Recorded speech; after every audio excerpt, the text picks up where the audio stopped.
Cool FM. You are listening to Cool FM. Live from Cool Studios. This is Cool News at 4.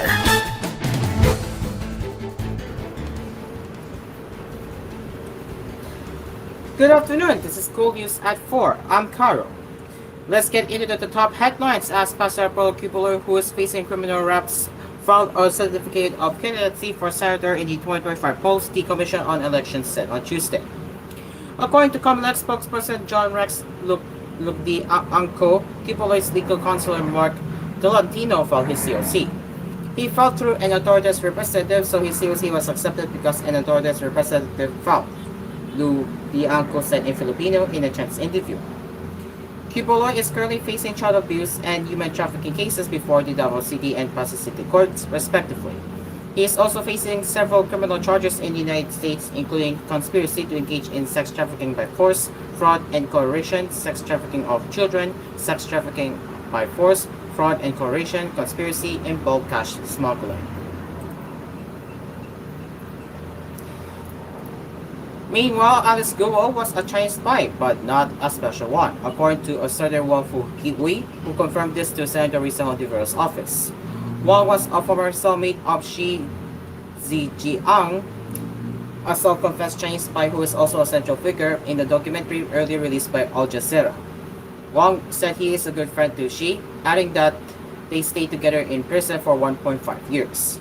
Wang said she was entrusted by Xi to handle some of the latter's classified matters where he found Guo's classified documents. On Tuesday, the Senate panel on women led by Hontiveros revealed a Zoom interview with Wang where he disclosed details about Chinese espionage activities. In the interview, Wang was asked how he concluded that Guo is a spy. The content of the declassified file kept by Mr. Xi is large, and I only have declassified a portion under his authorization. She was a spy, but not a special one. It just happens there is a copy of her state security backgrounds there, said Wang. And her situation with Mr. Xi has a lot of similarities. That's all I can say because I'm not Mr. Xi himself. And according to my agreement with him, I can only reveal so much. Sorry, he added. Wang was also asked if he's aware how Guo became the spy, to which he recounted the process earlier told to him by Xi when they were still in prison. First of all field agents recruited by state security will have very detailed background information investigated, and there are also special hacking teams and hometown associations and chambers of governments in charge of overseas information collection, including the secrets and weaknesses of some people that will be held in the background information, and this is the main method of controlling the field agents overseas by state security, said Wang. For example, Guo Huaping's fake Filipino identity is such a secret and weakness that she can only listen to state security. Mr. Xi's experience is similar, he added. Hontiveros pressed Wang to disclose whether Guo was planted in the Philippines as a spy when she was still a child, or was only tapped to work for the Chinese government when she first became a mayor of Bamban. But Wang answered, her campaign itself was arranged by Chinese state security. Before presenting the Zoom interview, Hontiveros stated in her opening remarks that they had attempted to request an interview with Xi through the Philippine Embassy in Thailand. However, the request was denied for diplomatic reasons. She is currently under strict surveillance in Thai prisons, limiting his communications with the outside world.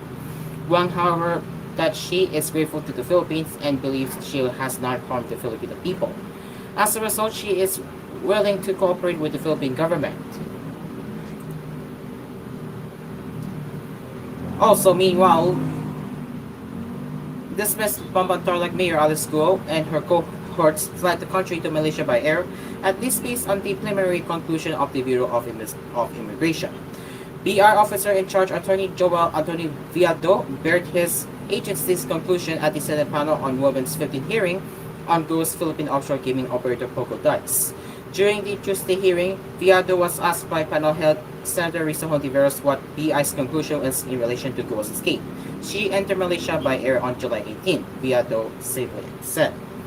Senate President Pro Tempore Jingo Estrada then asked how certain Viado was that Guo and company flew to Malaysia. We're basing it on the confirmation as to her actual entry into Kuala Lumpur, said Viado. Estrada proceeded to question if this means that Guo's early admission that she, together with Sheila and Wesley, boarded multiple boats to Malaysia was a lie. If she went to Malaysia via sea, it might have been through Sabah, but there was no record of entry of Alice Guo into Sabah on July 19, 2024, Viado insisted. According to Multiverse, there was a Sabah stamp on Guo and her cohort's passports, but it was proven to be fake. This means that as far as BI is concerned, there is no record of their Sabah entry on July 19. Both Alice and Sheila earlier said they boarded 3 boats to flee the Philippines, a small boat, a fishing ship, and later transferred to a small blue or green boat direct to Malaysia. Coming up on koolNews at 4, Pogos could be sponsoring candidates for 2025 polls, according to Villanueva. Former President Duterte running for senator? Well, that's not true, according to Panelo. And Filipino executed for murder of Saudi national, according to the Department of Foreign Affairs. Plus, in international headlines, Prabowo set to lead Boulder Indonesia on world stage. Kamala Harris said, "Of course, I have fired my Glock." And in entertainment news, Olivia Rodrigo earns praises after donating concert sales to Jim Becco PH. It is now 4:16 in the afternoon and koolNews at 4. We'll be right back.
Our defense outlook will be based on a web of strong friendships. This web will be our strongest pillar of foreign policy and also our defense policy, he said in a campaign speech last year. Prabowo's destinations in the 8-month transition period have painted a picture of his bid to deepen alliances while sticking to Indonesia's traditional non-aligned path, despite Western moves to get Jakarta's support on global issues from Gaza to Ukraine. He made China his first stop up to the presidential vote before trying to boost trade and defense ties on visits to Turkey and Russia, which Muhammad deal remains on the table despite Western sanctions. Prabowo, who is defense minister in Widodo's government, then signed a key security deal with Australia and headed to France to discuss military cooperation.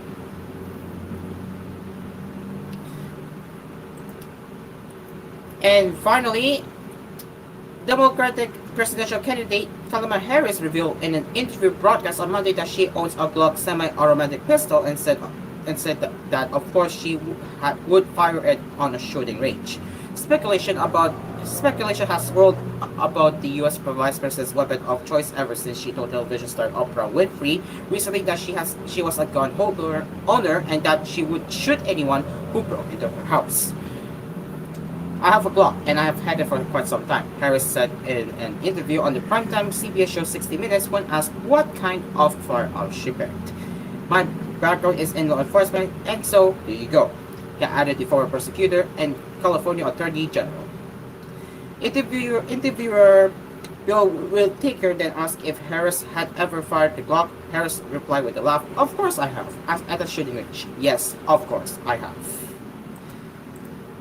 And now, finally, for the entertainment news, Olivia Rodrigo was commended for her generous initiative of donating all her Philippine show net ticket sales to TGON, a non-profit organization in the country that provides healthcare to Filipino women and girls. The Grammy-winning singer-songwriter earlier visited the organization's office and met with its team, as seen on Archpego's Instagram page on Monday, October 7th. Thank you, Olivia Rodrigo, for joining us at our Archpego Philippines office. It was great to talk about women's health and invite you into a scene-making workshop led by an amazing group of teen girls, the caption reads. Olivia's initiative fought for good and Archpego share a vision where young women and girls everywhere can strive. It happened. Alright, we will save the rest for the headlines that we didn't get to cover later for koolNews at 6, but for now that is it. So if you have any news suggestions or feedback that you would like to share, you could get in touch with us at tvhphilippines.news@gmail.com. Until then, I'm Cairo. We will see you later for more news headlines with koolNews at 6. Good afternoon.